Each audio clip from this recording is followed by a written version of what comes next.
Hi everybody, my name is Barry Schwartz and this is a Search Buzz video recap. Today is Friday, March 10th, and this is the search news we covered over at the Search Engine Roundtable at SEOroundtable.com over the past week. Everybody, thanks for watching, and let's get started. Big news this week. We had a large Google ranking algorithm update. Interesting enough, most of the people in the Black Hat community is going crazy about it. So if you look at like the Black Hat forums versus like the Webmaster World forums, which are more White Hat, there's a lot of discussion at Webmaster World, but there's probably like tenfold the amount of discussion in the Black Hat communities. That being said, we noticed it on March 8th in the morning, so Eastern time, so probably sometime around 4 a.m. That's when started people talking about it. And then obviously it blew up the next day when Gary Ilias from Google, unintentionally named it the Fred update. Fred is what Gary pretty much calls anything he doesn't want to name, which he calls most of his fish Fred. And I use one of his, this is a photo from Gary. I put the Google logo on top of it, cropped it a bit to make it look cooler. This is one of his fish from one of his fishing trips or his diving trips, which he likes to do. In any event, this algorithm seems to be fairly significant. There's lots and lots and lots of chatter around it. A lot of websites are claiming they dropped significant rankings, while some websites are saying they gained significant traffic from this update. So I hope you guys are up on the increase on the higher traffic side, not the lower traffic side. Anyway, I thought maybe it has to do with link-related stuff, but it doesn't seem to be link-related from people doing analysis. I'll probably have more details on what the SEO community thinks this is related to. It's probably not links. It could be something else. And hopefully I'll have a deeper analysis of what this update specifically was. Google, I believe, will not comment on this, but all the chatter, all the ranking tool, all the tracking tools all show significant fluctuations based on this update.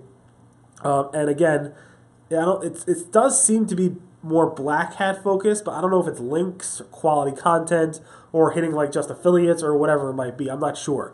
I'm digging into it. Hopefully by next week I'll have more analysis for you, and we'll get to it. I hope again you guys did well, but we will see. This is interesting. So Gary from Google also said that. Let me just tell you what he said. So Gary basically implied that Google has different ranking signals or weighs different ranking signals differently based on the vertical or the type of query or the type of searcher. So of course we have personalization. We have that, of course. We have local stuff. But the question was, most SEOs have a pretty good idea. Most SEOs have a pretty good idea of the most important Google ranking signals for search results. But does the weight of each of those signals vary based on things like query, the searcher, and the results? Gary responds, that's a little bit oversimplified, but yes.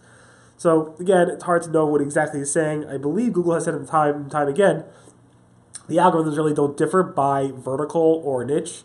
But of course, searcher, personalization, location, and query, I guess if you're localizing the query by saying New York, whatever, might have an impact on what shows up. Again, it's hard to know for sure what Gary's saying, but I figured I'd bring that to light. Again, Google said AMP is currently not used as a ranking factor, but they may reserve to use it in the future. And that was only because they were being pressured to say something. But Google, again, I think has no intentions of using AMP specifically in the Google ranking factors. In addition to that, Google has said time and time again recently that raw speed, which again people are saying, oh, AMP is fast. So of course AMP is a ranking factor because Google uses speed as a ranking factor. The truth is, no. Google is not using mobile page speed as a ranking factor. Google has said this time and time again. So you can't say AMP is a ranking factor because speed is a ranking factor. It is not a ranking factor on mobile pages, which is what AMP is designed for. If you use it for your desktop, maybe. Okay, but right now, most people don't use AMP for their desktop pages. They use it for their mobile pages. So again, AMP is not a ranking signal. It's not saying, there's no ranking signal like with HTTPS, where if you have HTTPS, yes, you get a little boost. It is a ranking signal in terms of, it is not a ranking signal where Google's saying, if AMP, then give ranking boost Y. They don't do that. They're not doing that. Of course, as Dawn said on Facebook Live, it does help with letting Google, crawl budget, Google crawl the site fast and get the content fast, and it gives them some more signals. It does help with the top carousels. You wouldn't be the top carousels if you didn't use AMP. at least the scrollable carousels for the top stories. But in terms of it being a ranking factor, rank this site higher if using AMP, no, not currently.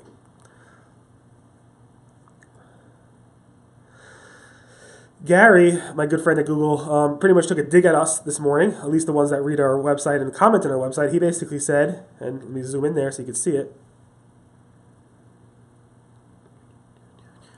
Did you know? He does a lot of these did you know posts now. Quality comments can be a signal of a healthy website. A lot of people who read or comment on my website can't stand the comments on my website. So if you just scroll through some of the comments on the Fred story we have, you'll see there's like 150 or so comments. And you'll see lots of them are just troll-based comments, just people mocking each other, all SEO related, sarcastic related as well, which I like. But basically he's saying if you have quality comments, that's great. It can actually be a signal that your site is doing well. But Matt Cutts has said in the past, in 2014, that bad grammar and stuff like that, typos in comments won't hurt your rankings. But he did say that spam comments can hurt your rankings. So of course, spammy comments can hurt your rankings. The difference is, what does quality mean in Gary's post? That's the big question, and I guess we'll not know. Sorry for my cough. Google's John Mueller said that keywords in the URL are an overrated SEO factor. I think a year ago, John Mueller said that keywords in the URLs are a small ranking factor. He said that. In 2006, Matt Cutts said similar things, that keywords are used in the URLs. But we were told it's not worth changing URLs if you're doing a just to make get a little ranking factor. So I wouldn't change a URL that doesn't have keywords in it because just because you want to get a little ranking factor. Because changing URLs can cause a lot of complexities. In fact, when I moved this website from movable type back in the day, which had only numeric URLs, I did not change those URLs. I kept those URLs, and only new URLs, new pages that I created had keywords in the URL. So again, that John Mueller said is probably overrated because it's not that much of a ranking signal.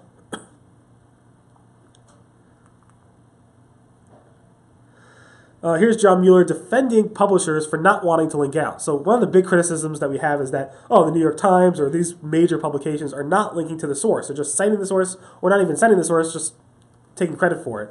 And we know Gary from Google was angry when publishers don't link out. We know that Google does not have a penalty for not linking out to the source. They should, I think. If they're specifically not linking to a source because they don't want to, I think there should be a penalty for that. But that's my personal opinion. But John Mueller said, why should you be upset when a publisher is not linking to you? Maybe, he said, they're just had enough of all the link building requests and sneaky link drops. Good comment. Moving on.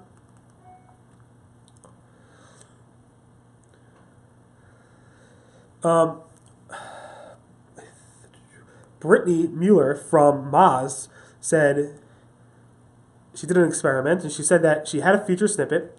There was a typo on it. Google removed the feature snippet. She changed the typo and fixed it, and Google put the feature snippet back. She's saying maybe Google drops feature snippets that have typos in it.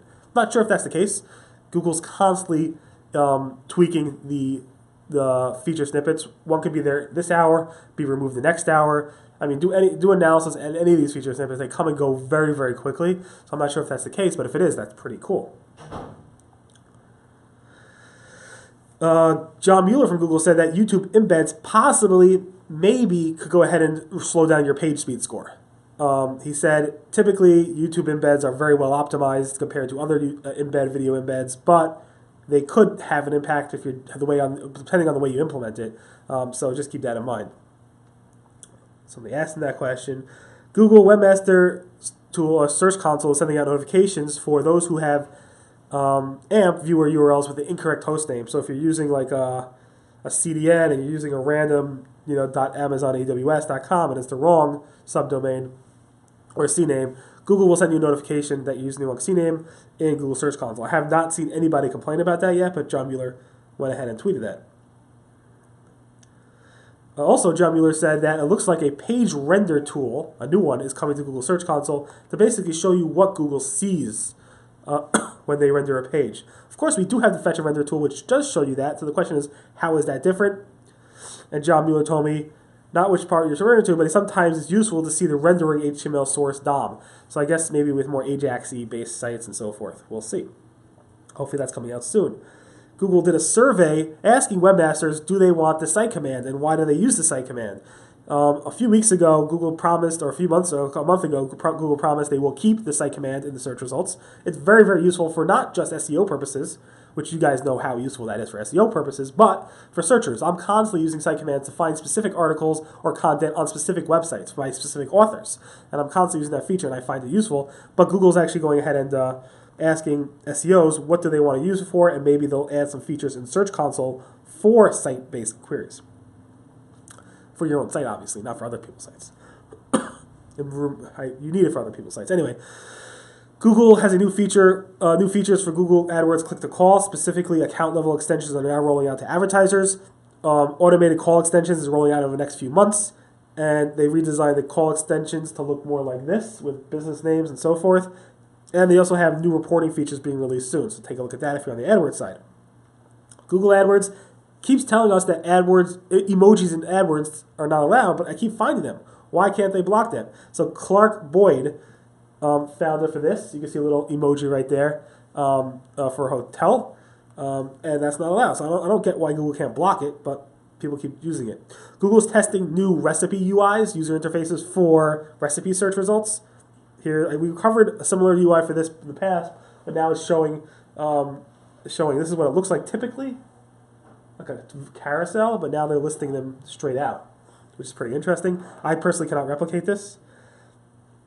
Google is testing a new video carousel. Google used to have videos all over the place in the search results. Now there's feature snippets, which could be videos, but mostly not. And Google's now showing new video carousels. Pete Myers with Moz was able to replicate this, and you can see here's the video carousel. He was able to do this for Unicycle, a query on Unicycle. Google's top stories now show related pics. So if you see a top stories carousel or top stories information, some of them actually have these related pics. And when you click on one of them, it expands and shows you a top carousel for the related pics, which is a new feature.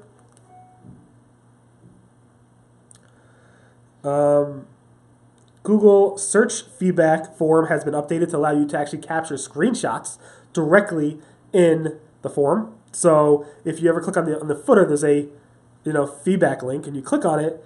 It used to look like this, just submit feedback, but now it actually has all this stuff. You can actually capture the section of the site of the search results, tell Google why, include that, and tell them what you're upset with. So that's pretty cool. Hat tip to Glenn Gabe for that. This morning, Google did a Hangout, and somebody had the nerve to ask John Mueller in the Hangout, how can I find the Googler who actually banned my website? He asked that. How can I find the Googler that banned my website? John obviously answered that with grace, but it's very, very interesting to see somebody ask that. And finally, Paul Haar from Google, one of the top engineers at Google that specifically works on the 10 blue links, the core ranking stuff, has celebrated his 15th year at Google this past Sunday. And here's hoping to another 15 years at Google. Paul is an amazing genius and very, very laid back and modest and everything like that. He's been with Google. He joined Google about 2 years after Matt Cutts. Still pre-IPO, I believe, but he's still there, and it's very, very commendable. In any event, thanks so much for listening to the Search Buzz video recap. My name again is Barry Schwartz. Hope you guys did well with Fred, and I'll see you guys next week. And everybody watching live, thanks for commenting, and hopefully the video turns out somewhat okay. Everyone have a great weekend, and I'll see you guys next. Bye.